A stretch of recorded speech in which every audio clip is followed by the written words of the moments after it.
റോമ നഗരം കത്തിയമരുമ്പോൾ വീണ വായിച്ച രാജാവിന്റെ കഥ നമ്മൾ ചെറിയ ക്ലാസ്സുകളിൽ കേട്ടിട്ടുണ്ട്. നമുക്കുമുണ്ട് ഒരു രാജാവ്, അല്ല നേതാവ്. അദ്ദേഹം ആളുകളെ കൊലക്കി കൊടുത്തിട്ട് വിദേശ രാജ്യങ്ങൾ സന്ദർശിച്ച് പുട്ടടിച്ചുകൊണ്ട് ജീവിക്കും. ഇങ്ങനെ യാത്രയെ ഇഷ്ടപ്പെടുന്ന ആളാണെങ്കിൽ ഈ പണിക്ക് നിൽക്കുന്നത് എന്തിനാണെന്ന് നമുക്ക് തോന്നിയാൽ കുറ്റം പറയാൻ പറ്റില്ല. ഇത്രയും കഴിവുകെട്ട ഒരു ഭരണാധികാരി ഇന്ത്യയിൽ വേറെ ഉണ്ടാവില്ല എന്ന് സാരം. ആളുകളെ ഭീകരർക്ക് മുൻപിൽ എറിഞ്ഞു കൊടുത്തിട്ട് തക്ക സമയത്ത് തന്നെ രാജ്യം വിട്ടുപോയ മോദിയേക്കാൾ ക്രൂരനായ മറ്റൊരു നേതാവ് ഇന്ത്യയുടെ ചരിത്രത്തിൽ തന്നെ വേറെയില്ല. പാകിസ്ഥാൻ ഭീകരരുമായി മോദിക്ക് ടൈപ്പ് ഉണ്ടായിരുന്നു എന്ന് പോലും സംശയിക്കേണ്ടിയിരിക്കുന്നു.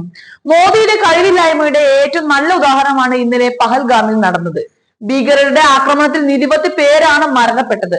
ആ സമയത്തെല്ലാം നമ്മുടെ പ്രധാനമന്ത്രി സൗദിയിലായിരുന്നു. പലരും സുരക്ഷാ ഉദ്യോഗസ്ഥർ മോക്ക് ഡ്രില്ലോ മറ്റും നടത്തുന്നു എന്നാണ് ആദ്യം കരുതിയത്. പിന്നീടാണ് വെടിയേറ്റ് വീണ് കിടക്കുന്ന ഉറ്റവരെ പലരും കാണുന്നത് പോലും. ചുറ്റിലും ആളുകൾ ചിതറിയോടുമ്പോൾ ഭർത്താവിനെ കൊന്ന ഭീകരരോട് തന്നെയും കൊല്ലാൻ ആവശ്യപ്പെട്ട പല്ലവി എന്ന യുവതിയോട് ഭീകരർ പറഞ്ഞത് മോദിജിയോട് പോയി പറയാനാണ്. നിരപരാധികളെ ആ ഭീകരർ കണ്ണീർ ചോരയില്ലാതെ വെടിയുതിർത്ത് കൊല്ലുകയായിരുന്നു. ഏറ്റവും വിഷമം കാശ്മീരികളെ മാറ്റി നിർത്തി അവിടെ ഉണ്ടായിരുന്ന ആളുകളെ പേര് ചോദിച്ചായിരുന്നു ആക്രമണം നടത്തിയത് എന്നാണ്. തുടക്കത്തിൽ അകലെ കേട്ട് വെടിവെച്ച പതിയെ അകത്തേക്ക് വന്നു. അപ്പോഴാണ് മുമ്പിലെ ദുരന്തം അവിടെ ഉണ്ടായിരുന്ന സഞ്ചാരികൾ തിരിച്ചറിഞ്ഞത് പോലും.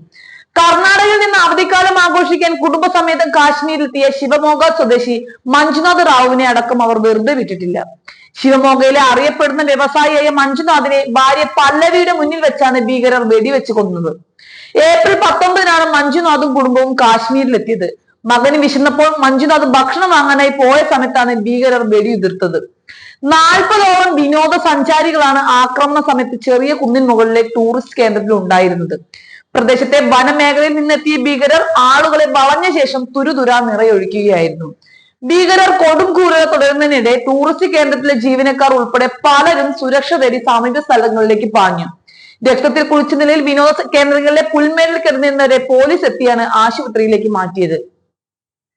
ഇതിനിടെ രക്ഷാപ്രവർത്തനത്തിനായി ഹെലികോപ്റ്ററും എത്തി.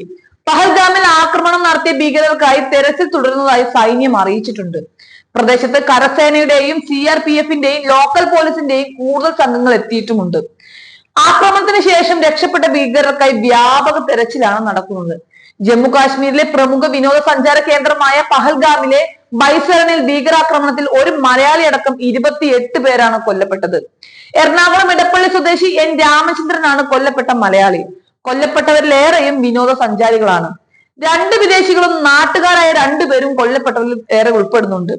20-ലേറെ പേർക്ക് പരിക്കേൽക്കുകയും ചെയ്തു. ട്രക്കിങ്ങിന് പോയ വിനോദസഞ്ചാരികൾക്കാണ് ആക്രമണത്തിനിരയായത്. ഇന്നലെ ഉച്ച കഴിഞ്ഞ് 3-ഓടെ നടന്ന ആക്രമണത്തിന്റെ ഉത്തരവാദിത്വം ദ റെസിഡൻഷ്യൽ ഫ്രണ്ട് ഏറ്റെടുത്തിട്ടുണ്ട്. ലഷ്കർ-ഇ-തൊയ്ബയുടെ നിഴൽ സംഘടനയാണ് TRS. സൈനിക വേഷത്തിലെത്തിയ 7 ഭീകരരാണ് ആക്രമണം നടത്തിയെന്നാണ് നിഗമനം. ജമ്മുവിലെ കിഷ്തർ വഴിയാണ് ഭീകരർ ബൈസരണിയിൽ എത്തിയതെന്നാണ് റിപ്പോർട്ട്. ബൈസരണിയിലെ പൈൻ മരക്കാട്ടിൽ നിന്നെത്തിയ ഭീകരർ വിനോദസഞ്ചാരികൾക്ക് നേരെ പല റൗണ്ട് വെടിവെക്കുകയായിരുന്നു. പരിക്കേറ്റ ഏതാനും പേരെ പ്രദേശവാസികൾ അവരുടെ കുതിരപ്പുറത്താണ് റോഡിലേക്ക് എത്തിച്ചത്. മോദിയുടെ ഭാഗത്തു നിന്നുണ്ടായ ഭീകര സുരക്ഷാ വീഴ്ചയുടെ ഉത്തമ ഉദാഹരണമാണ് ഈ സംഭവം. രാജ്യത്തെ ജനങ്ങളെ സംരക്ഷിക്കാൻ കഴിയാത്ത ഭരണാധികാരികൾ സ്വയം ഒരു രാജാവായി ജീവിച്ച ആളുകൾ ഇങ്ങനെ കൊലക്കി കൊടുക്കാതെ ആ സ്ഥാനം ഒഴിഞ്ഞു പോവുകയാണ് വേണ്ടത്.